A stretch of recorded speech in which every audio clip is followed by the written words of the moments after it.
To find the surface area given the base and the volume. If the volume of a cone is 180 cubic inches, what is its surface area? Round your answer to the nearest hundredth.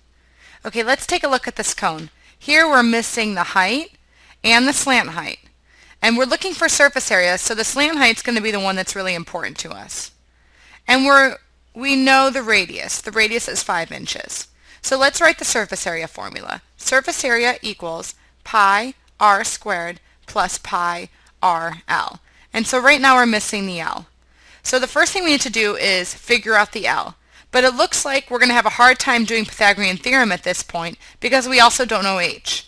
So really the very first thing we should do is to find h. And then the second thing we can do is we can use the Pythagorean theorem. I'm going to abbreviate it PT to find the slant height. So let's get started. To find the height, we could use the volume formula. Volume equals 1/3 times pi r squared h. And we can write volume is 180 equals 1/3 times 3.14 times 5 squared times h.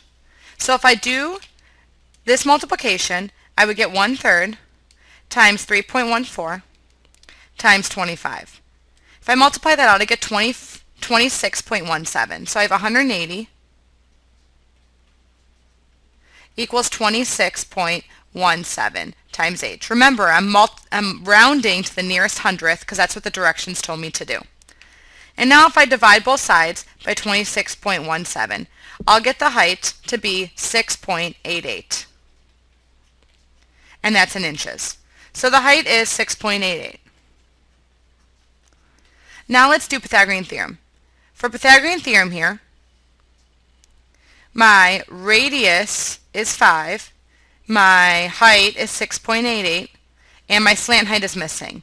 So if I set up Pythagorean theorem, I'll do 5 squared plus 6.88 squared equals L squared. 5 squared is 25 plus 6.88 squared. If I add those up, I get 72.33. Which means that L equals the square root of 72.33, which is approximately 8.50, or 8.50 inches. And I'm going to write this over here into the picture. Okay, now we have our slant height. Let's go ahead and find the surface area.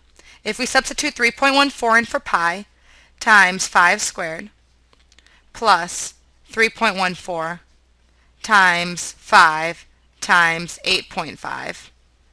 If I multiply and add,